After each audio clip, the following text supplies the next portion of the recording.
Saludos queridos amigos y amigas, hermanos y hermanas en Cristo.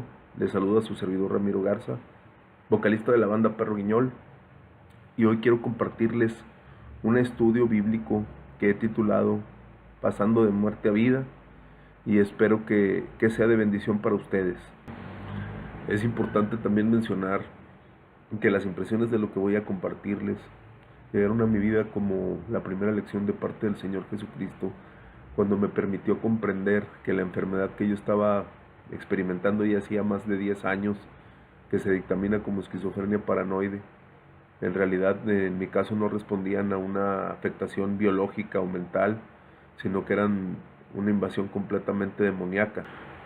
Por otro lado, es importante recalcar que este estudio no es en ningún momento una sugerencia para admitir que todas las enfermedades del tipo mental sean producidas por una invasión espiritual o demoníaca. También a lo largo de este estudio voy a hacer diversas puntualizaciones y acotaciones sobre creencias espirituales de otras doctrinas y cómo es que encuentran discrepancia o relación a los textos bíblicos. Y bueno, quiero comenzar este estudio partiendo de una pregunta que estoy seguro que la mayoría de las personas que han indagado acerca del comportamiento del ser humano y su psicología ya se han realizado en algún momento, y esta pregunta es: ¿de dónde procede el mal?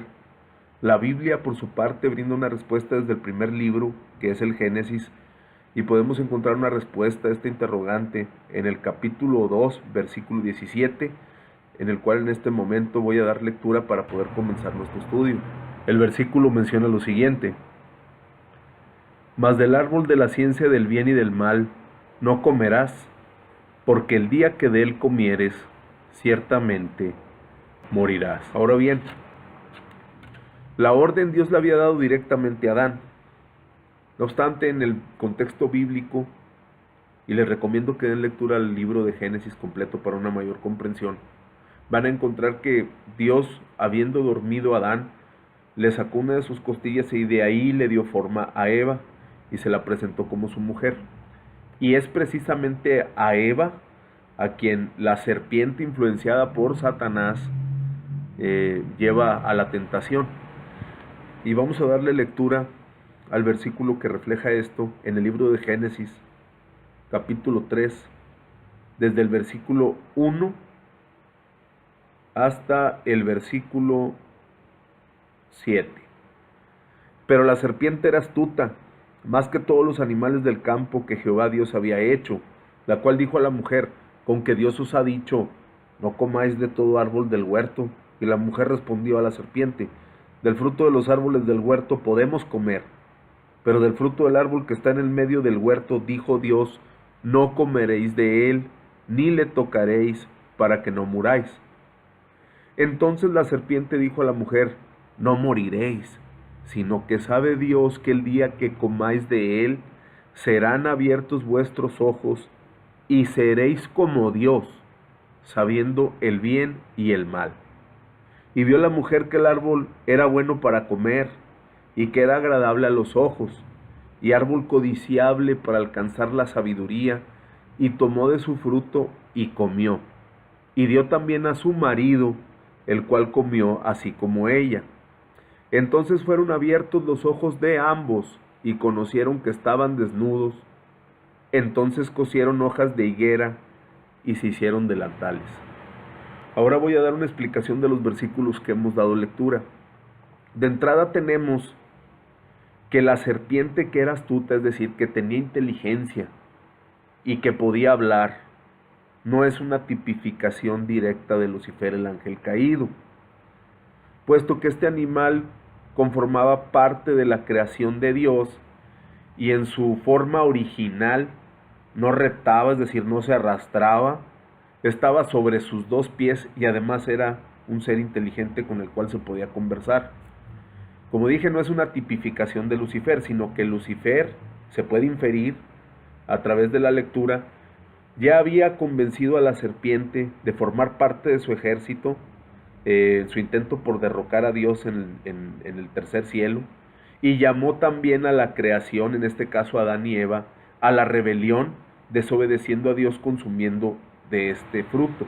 Una acotación importante que podría aportar en relación a los versículos que hemos dado lectura es la clara relación que hay con las doctrinas que se practican en la actualidad de orden ocultista.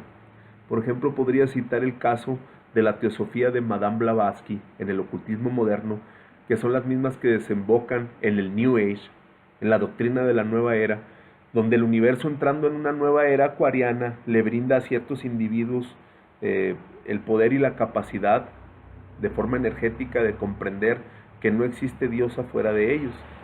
Y en este caso es precisamente lo que la serpiente le menciona a Eva para poder convencerla de que coma del árbol de la ciencia del bien y del mal, pues a través de ese fruto aspira a ser como Dios. Y precisamente por eso la mujer consume el fruto, porque lo que a ella le llamó la atención fue el hecho de querer ser como Dios. Y ese es precisamente el fundamento de la mayoría de las doctrinas ocultistas, tanto clásicas como modernas, que es que el ser humano, el individuo, cualquier individuo, puede aspirar a ser Dios. Otra semejanza de esta cuestión la podemos encontrar en la ciencia y en uno de los más grandes anhelos de la Revolución 4.0, que consiste en llegar a conectar el cerebro de una persona en tiempo real con la red del Internet. Así, de esta manera, el sujeto podría tener acceso a toda la información que hay en este vasto mundo, de tal forma que podría llegar a convertirse en una persona más inteligente, más precisa, con mayor cultura y una mayor capacidad de información a la que tiene cualquier individuo promedio. Y como podemos ver, sigue presente esa aspiración de querer llegar a ser como Dios. Y esto solamente es un ejemplo aislado, porque podríamos pensar en la manipulación que el hombre ejerce sobre el entorno, en la clonación de plantas, de animales y otros ejemplos que se encuentran presentes en la ciencia. Ahora, una vez que Adán y Eva pecaron y han perdido el control sobre la creación y han terminado por ser esclavos, ya no es posible que sigan prevaleciendo delante de la presencia de Dios, porque la santidad de Dios no retiene dentro de sí el pecado, ni tampoco gusta de estar en la presencia del pecado. Estos rasgos característicos de la identidad de Dios podemos encontrarlos reflejados a lo largo de muchos versículos en la Biblia. Sin embargo, yo solamente voy a hacer lectura de uno de ellos y lo podemos localizar en la primera carta de Juan, en el capítulo 1, versículo 5, que menciona lo siguiente: este es el mensaje que hemos oído de él y os anunciamos: Dios es luz y no hay ningunas tinieblas en él.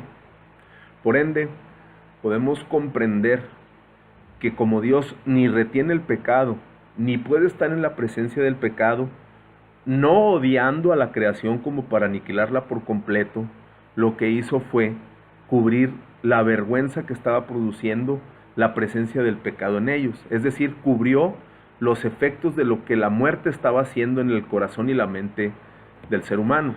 Si nosotros continuamos dando lectura al libro de Génesis, rápidamente nos vamos a percatar que la influencia del pecado en el ser humano no tardó en hacerse evidente, porque cuando Adán y Eva tienen a sus dos primeros hijos, que llevan por nombre Caín y Abel, quien recuerda la historia sabe que Caín terminó matando a Abel, de tal forma que podemos deducir que la muerte que ocurre en el huerto del Edén es una completa ausencia de Dios dentro del género humano, dentro de su cuerpo, y la presencia de la muerte dentro de él le contamina completamente, contamina su alma y contamina su cuerpo. Y esta presencia mortal se transmite de forma hereditaria de una generación a otra. Y es la misma muerte la que trabaja a través de la percepción del individuo, es decir, que se camufla de todas sus necesidades y de sus intenciones, de sus deseos, y toma dominio de los órganos y principalmente del cerebro para poder hacerle creer a la persona, darle la ilusión de que es uno mismo quien desea cometer todas aquellas acciones que atentan contra la naturaleza de la santidad de Dios. Y es aquí donde yo quiero hacer una acotación a manera de contraste entre una de las enseñanzas que se da en la Cábala respecto del judaísmo jasídico. Hay una enseñanza donde se percibe al ser humano de la misma manera en que se podría percibir una carroza. Esta carroza tiene sus caballos y su jinete. Dentro de la interpretación que se da en esta enseñanza, es que el cuerpo vendría siendo la carroza en sí. Las pasiones del ser humano están representadas por los caballos y el control del mismo, de esas pasiones, por el jinete. Entonces, hay una pregunta que nace en relación al dominio de esta carroza, y es: ¿quién es el que ejerce el control? ¿La carroza, los caballos o el jinete?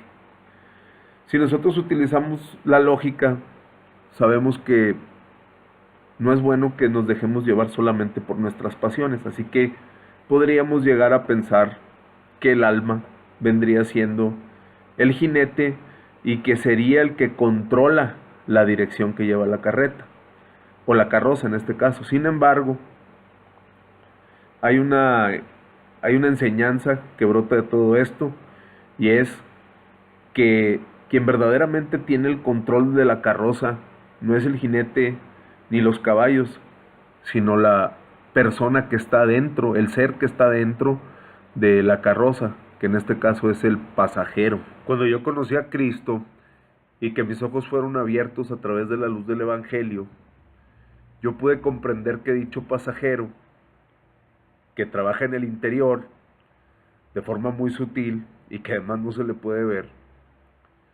no es una conciencia inteligente que está ahí para guiar al individuo a través del plano de la existencia. Tampoco es el ego. No es otra cosa más que la muerte. Y que está como tal, tomando control de la conciencia del individuo, puede hacerle creer una infinidad de cosas en relación al por qué está aquí, cuál es su objetivo en la vida, y también tener influencia sobre sus pensamientos, con la única intención de confundirlo, para que pueda creer en cualquier otra cosa, menos en la verdad del Evangelio. Y esto mismo ocurre con toda doctrina, calificada como esotérica o no, donde el marco de referencia sea entrar en contacto con la ruta interior. ¿Y esto qué quiere decir? Bueno, casos donde meditar hasta entrar en contacto con la fuerza, con la luz que reside dentro de todo ser humano, y después equilibrarla con las fuerzas del cosmos para ser guiado por el mismo a lo largo de la existencia, o casos donde meditar hasta alcanzar la iluminación y produzcan que nos encontremos con el maestro interno para que éste nos guíe y nos enseñe a lo largo de la vida. Y reitero que ocurre lo mismo, porque en todas ellas el sujeto se expone a ser influenciado o engañado por una fuerza interna que no puede ver, y que inclusive puede hacerse pasar por cualquier cosa que el individuo cree o supone acerca de la existencia, y esto lo hace la muerte con el fin de confundirlo, siguiendo sus propias teorías. Bueno, otra puntualización que quiero hacer respecto a este tema es la que emerge de la doctrina del Zen en relación al Koan. El Koan es un método de aprendizaje que utiliza el maestro Zen para guiar a la conciencia del alumno hacia la iluminación. No obstante, también la tradición del Zen considera que todo individuo llega a este mundo con un Koan interior, que es un acertijo o una pregunta cuya respuesta solamente el alumno la va a poder encontrar dentro de sí mismo. Yo recuerdo muy claramente una enseñanza del Zen donde un maestro es interrogado por uno de sus alumnos que ya estaba cansado de no poder alcanzar la iluminación y conocer cuál era la verdad. Así que lo interrogó y le preguntó: dime cuál es la verdad. Y el maestro le contestó con una pregunta: dime quién eres tú. A lo que el alumno respondió de una forma lógica: pues yo soy yo.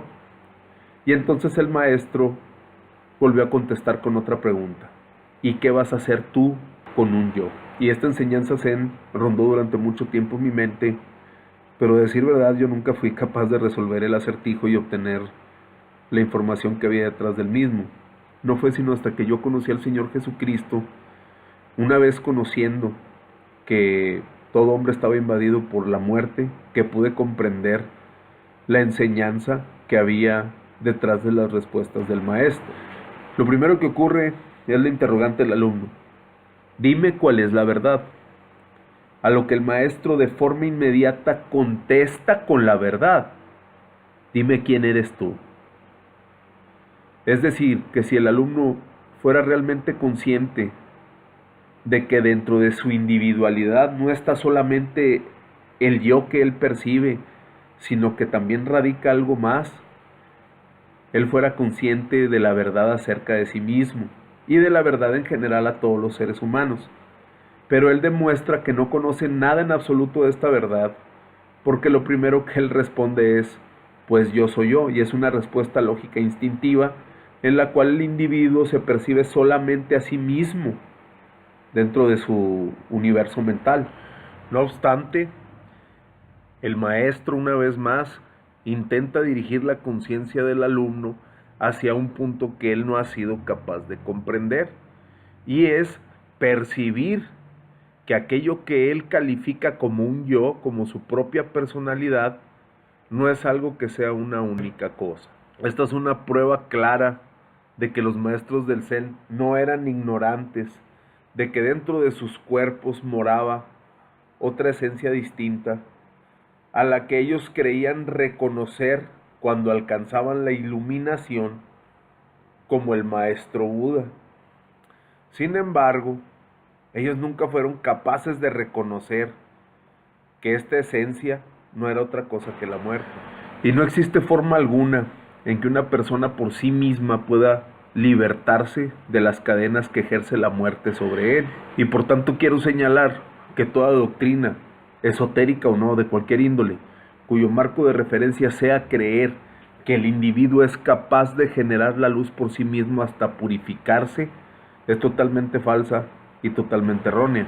Si un individuo común fuera capaz de generar la energía interior para purificarse a sí mismo, prácticamente nunca se enfermaría. La enfermedad no tendría cabida dentro de él y prácticamente podría anular la ley de la entropía. Y no solamente esto, porque dicho individuo podría ejercer un dominio absoluto sobre todos los estados de su conciencia.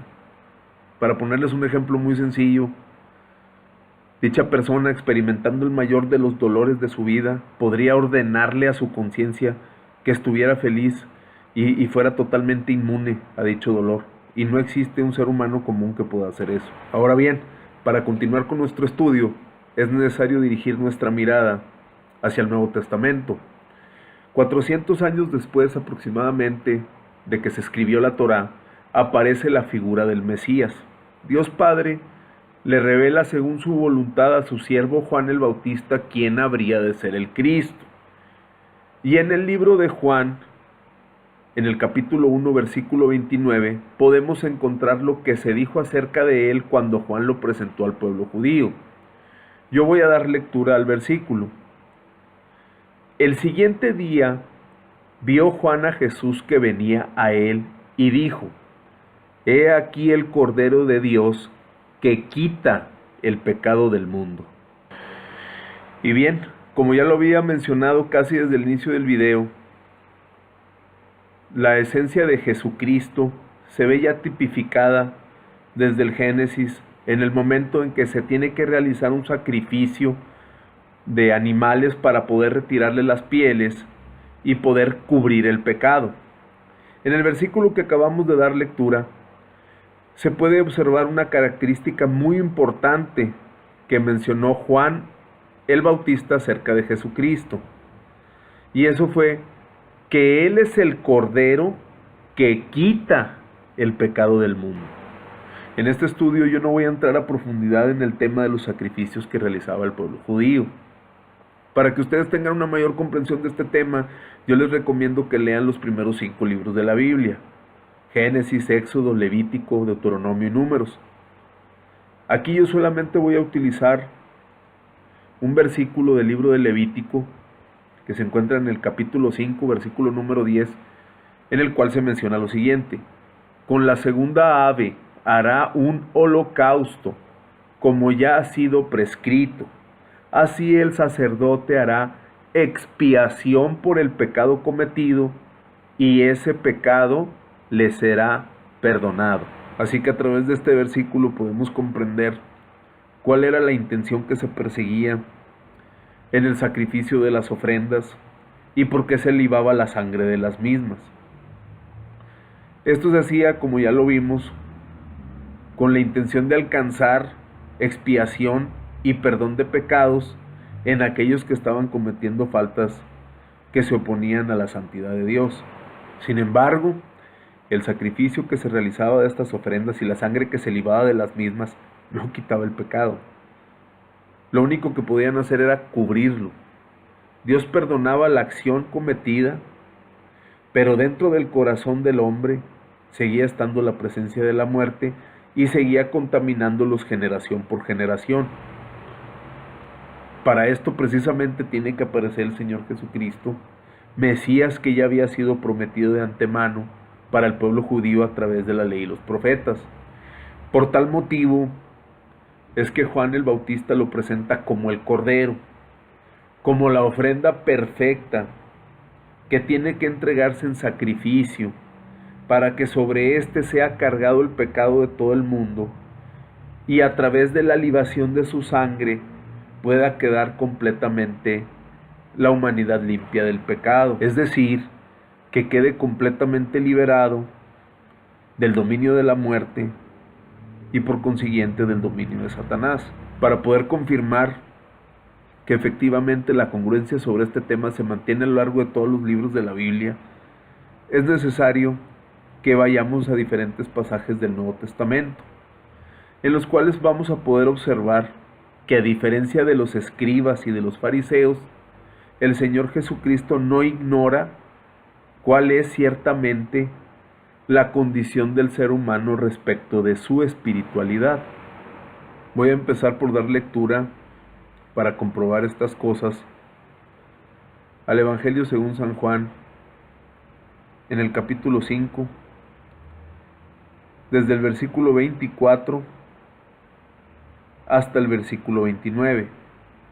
Se menciona lo siguiente: de cierto os digo, el que oye mi palabra y cree al que me envió, tiene vida eterna, y no vendrá a condenación, mas ha pasado de muerte a vida.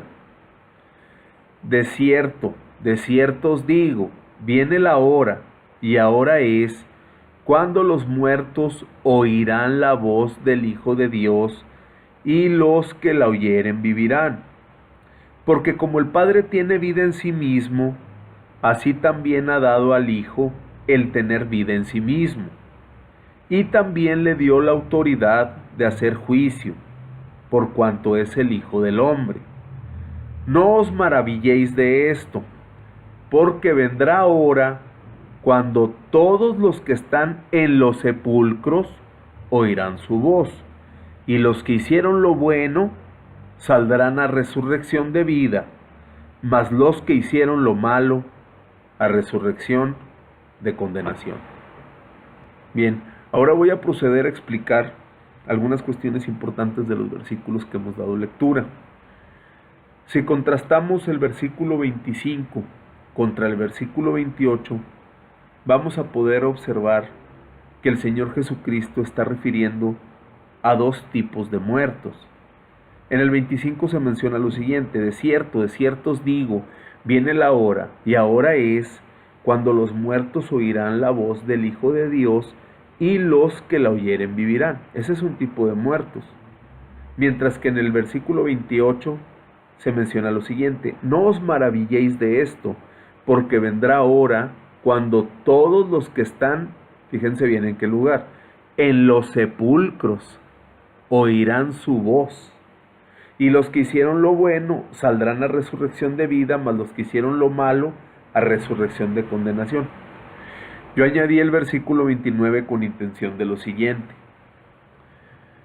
Cuando el Señor Jesucristo menciona en el versículo 25, viene la hora y ahora es está mencionando que en ese mismo momento las personas que están escuchando son una clase de muertos.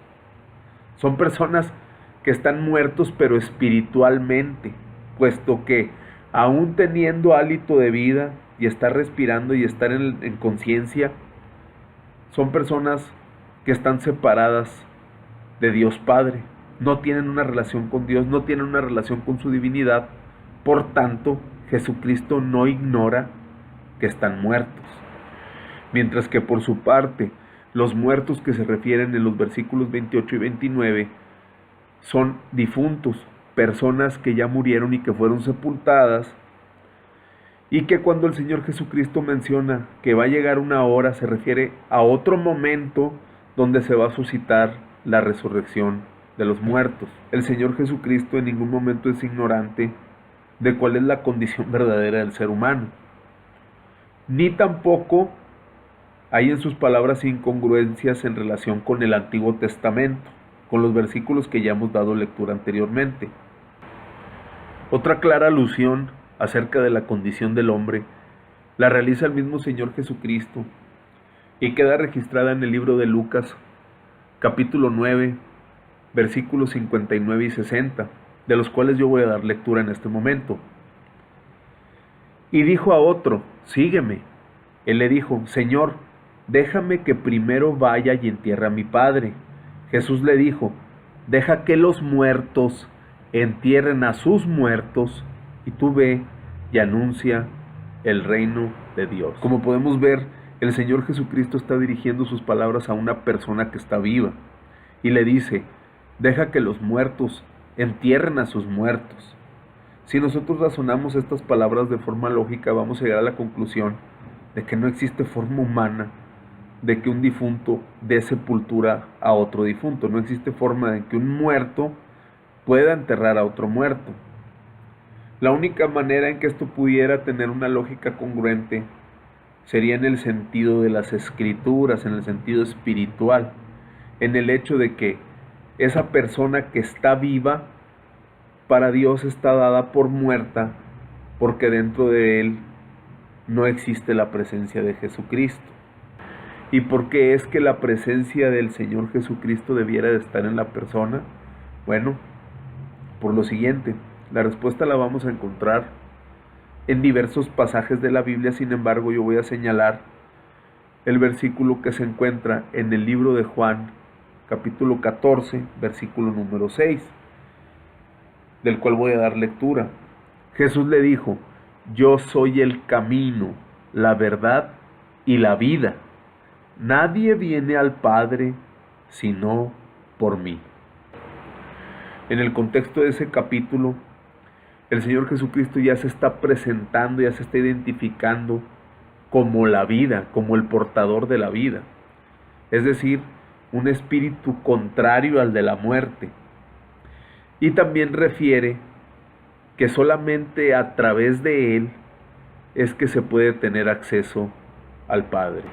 Y así, de esta manera, es como el Señor Jesucristo se presenta como el Salvador legítimo de la humanidad, que a través de su sacrificio puede otorgar el perdón de pecados, quitar el pecado y darle vida eterna al ser humano. Y aquí es donde vamos a dar por terminada la primera parte de este estudio, que se titula Pasando de muerte a vida. En la medida de lo posible, voy a tratar de subir las siguientes partes de este estudio, en las cuales vamos a poder observar de forma clara cómo el Señor Jesucristo rescata al ser humano del poder de la muerte. Y también voy a hacer algunas otras acotaciones sobre los efectos que puede producir la muerte y cómo el mundo espiritual, es decir, las entidades demoníacas, pueden ejercer control sobre las personas. De antemano les agradezco, hermanos, que me hayan dado la oportunidad de compartir con ustedes este estudio, y les deseo que Dios les bendiga. Muchas gracias.